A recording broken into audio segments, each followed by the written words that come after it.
So Randall Carlson and him teaming together. So Randall's an expert on these comet impacts and the impact that it had in the Younger Dryas impact theory. And then Graham is an expert on these ancient civilizations. So the two of them together have put together this very, very fascinating timeline of the rebirth of human civilization, which is around 11,800 years ago, that we got fucking rocked and it reset the earth. He was talking about this, and he was talking about, on the last podcast we did, he was talking about these studies that they're doing out of a university in England, where they're doing a slow drip DMT experience with these people. And because they're doing it for hours and hours, they do a slow drip where they keep them in this state, which is normally a very transient state. Well, because you hit it with a fucking pipe. Yeah. Normally. Yeah, normally. So there's no regulating how much you get. Right. So this, because it's an IV, because it's coming in a drip, it's like constant and continuous. And these people are going to the same place and they're having repeatable experiences. So instead of having like a 15-minute DMT trip, which is a lot of people have, that's like overwhelming, you can't even figure out what's going on, and then it's over. Instead of that, you're going to the exact same place over and over and over again and getting more and more comfortable with it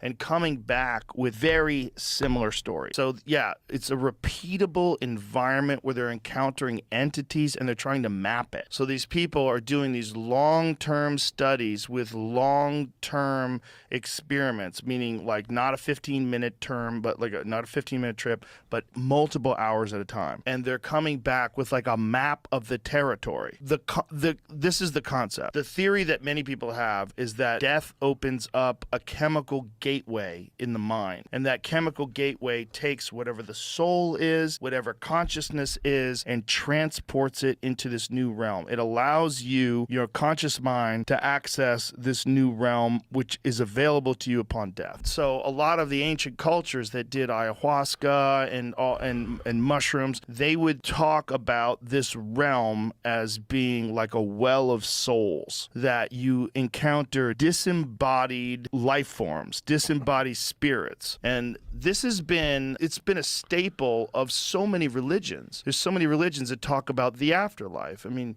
I get that you would want to come up with something like that just because you wanted to have some sort of a reason to keep going. With the rational mind, when you're dealing with this existential angst of a temporary existence and one day you're just going to be worm food, what's the point of it all? Why don't I end it now? Yeah. It's too much. Life is to live is to suffer. No, there's something waiting for you when it's over. And this is like, that's the carrot at the end of the stick. So a lot of people think, well, I'm too smart for that fucking carrot. Like, no. Life is suffering. Life is pointless. And it goes black one day. It's like what Bourdain did to himself. It's like there's like this romantic notion that some people have that to end this depressing thinking is like to do it, just to end your own life is the best way to just get through this. They don't know. Like, you don't know that you just go black. You have no idea. They don't know. And to say that is so foolish. Just to think of the fucking complexity of the universe itself. Just the vast scope of it. And now with this James Webb telescope, they're starting to like look at galaxies that don't even make sense. Like, how is this galaxy so formed and it's so far away? Like, is the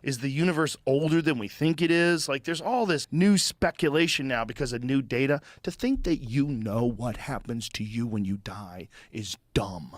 It's dumb. You don't. You cannot know. I thought this was going to give me a panic attack. Now I'm feeling better about myself. Yeah, I don't think it ends. I don't think it ends either. I just don't think it ever ends. I think the real fear is not that it doesn't end. The real fear is that it never ends. Imagine if you have to live your life over and over and over and over and over and over and over and over and over again. Forever. Could you do it? Doesn't that a freak out?